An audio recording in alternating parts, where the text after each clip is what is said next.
If you've been looking for a way to play thousands of your favorite retro games on your Vita or PlayStation TV, this is it. With your jailbroken system and this easy-to-follow guide, you'll be playing 4 decades of your retro favorites in no time at all. Come on, let's set up your PlayStation Vita or PlayStation TV to be the retro gaming system that lets you play your favorite games your way. All of the magic here happens through the power of RetroArch for the PlayStation Vita. I have the website for RetroArch linked for you in the video description. From the download page, scroll down until you see the listing for PS Vita. There are 2 things you'll need to download here. The first one says download. That is the RetroArch.vpk file or the installer file. The second one is the RetroArch data folder in zip format directly underneath the VPK file. From your desktop, go ahead and open up File Explorer and navigate to your downloads folder. Of the 2 files here, one is called a .vpk file, and that's simply an installer file for your PlayStation Vita. The other one is a .7z extension file, and you'll need to uncompress this file. If you need a tool to do this, I have a free open source program called Zipware linked for you in the video description, and it's the exact software that I'm using here. The zip file is already a folder in folder, so you can just uncompress this zip file directly into your downloads folder. Once you have it uncompressed, you can delete the 7z file out of downloads. I find it easiest to copy and paste files directly from one File Explorer window to the other. I'll move the File Explorer window for downloads to the left side of the screen and snap it into place. On your jailbroken Vita or PlayStation TV, you'll need to launch Vita Shell in order to connect your device over to your computer and transfer these files. Navigate to Vita Shell, select it from the live area, then select Start.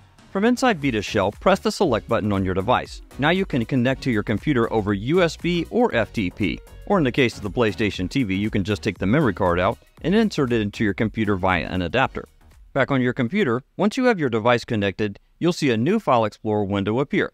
I'm going to take this window and then just drag and drop it over to the right side of the screen and snap it into place. This is the root of your storage, or what's called the 𝐘𝐕𝐄 area of your device. You'll need to copy the RetroArch.vpk file and the folder that you uncompressed over to the root of your storage. But here's the deal. If you're going to drag and drop them like I'm doing, be very careful not to drag and drop them into one of the subfolders. Make sure to go completely outside of the subfolder area to drop them to make sure that they land on the root of your storage. Once everything's copied over, you can delete the RetroArch folder and the RetroArch.vpk file out of your downloads folder. And remember, anything that you delete is still archived in your recycle bin if you need it later. Next up, let's get the game files and the system BIOS files copied over. In this case, I have a folder pre-staged that's called Demo, and it has both some game files and system BIOS files pre-staged in it. I have a game ROM ready to go in each one of these subfolders, and I always include Atari links because Atari links requires the use of a system BIOS file in order to run correctly. This is just a test measure to make sure that both the games and the system BIOS files are working correctly inside RetroArch. You can leave your games in zip format because RetroArch will be able to uncompress them as you run them. It really makes no difference where you copied these 2 folders onto your storage. In this case, I'm going to take them and drag and drop them directly onto the root. But you can establish where these folders are located inside RetroArch, and we'll take a look at that in just a moment. Again, if you don't want them in a subfolder, be sure to go outside of the subfolder when you drag and drop them over. You're done with your computer at this point. You can transition back over to your Vita or PlayStation TV for the remainder of the guide. From inside Vita Shell back on your device, press the circle button to disconnect from your computer. Or if you removed your storage card and put it in your computer, put it back in your device now. From inside Vita Shell, use the D-pad to move the green highlight down to UX0 and select it with the X button.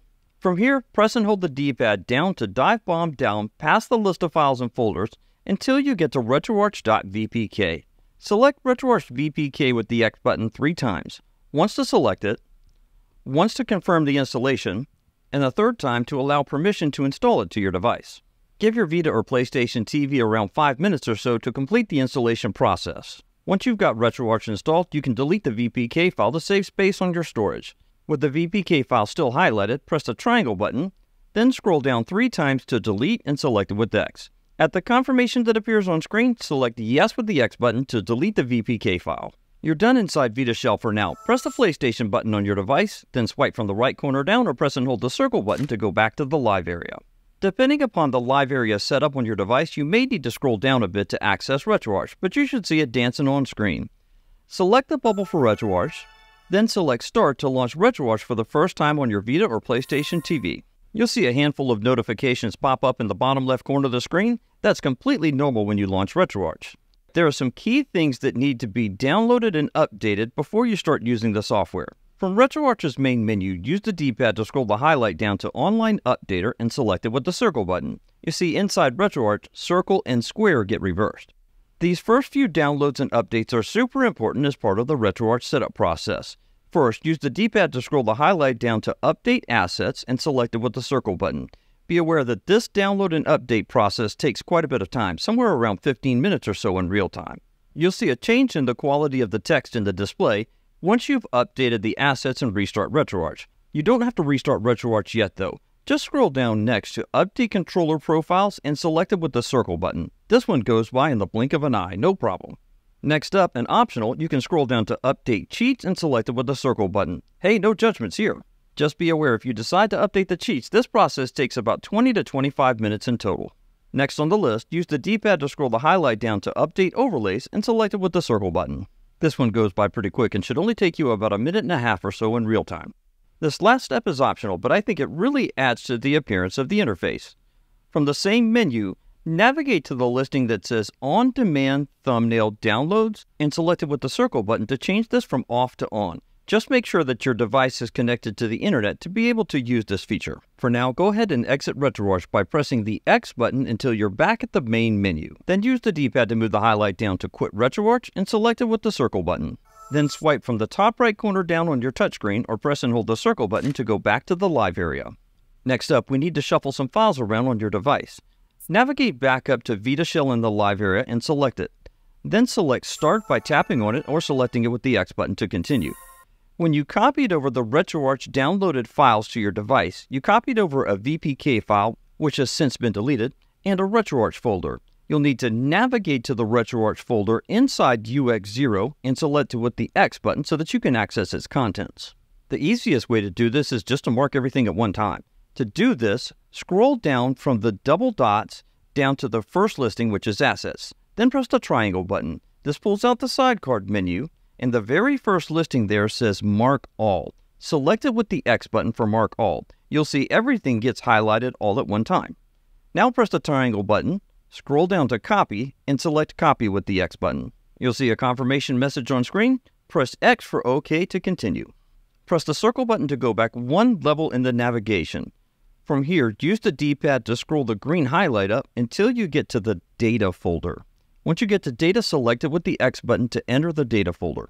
It's kind of easy to get mixed up here, so pay close attention. There's actually a subfolder inside Data that's also named RetroArch. You want to go into that subfolder by selecting it with the X button. This is different than the folder you just came out of.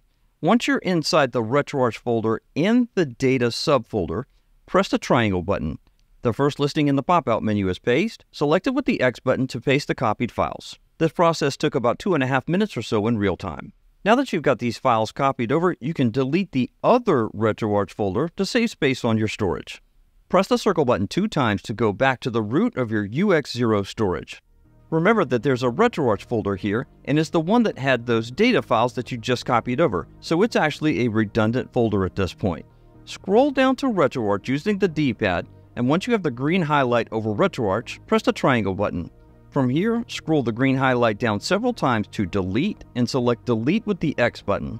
Then at the confirmation prompt, select Yes with the X button. This process takes around a minute or so in real time. Once the delete process is complete, you are done in Vita Shell. Press the PlayStation button on your device, then swipe from the right corner down or press and hold circle to go back to the live area.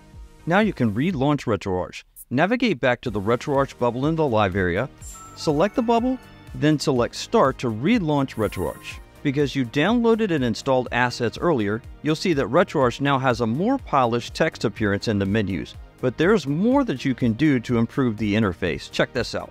From the main menu of RetroArch, press to the left with the D-pad, then press down to Settings and back over to the right. From the Settings menu, use the D-pad to scroll the highlight down until you get to User Interface and select it with the circle button. From the list of choices, scroll down to the listing for Menu and select it with the circle button. From here, I recommend scrolling down to XMB and selecting it with circle. That's cross media bar, and it looks an awful lot like the menu from the PlayStation 3.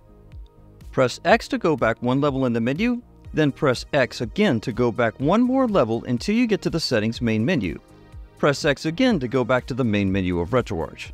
From here, scroll down through the list of choices until you get to the listing for Restart RetroArch. Select it with the circle button, and the RetroArch interface will now look like the familiar cross-media bar. That gives things a much more polished look than just a text-based menu. Remember how I mentioned earlier you could copy your system BIOS and ROM files anywhere you wanted on your storage? Let's tell RetroArch where you put them.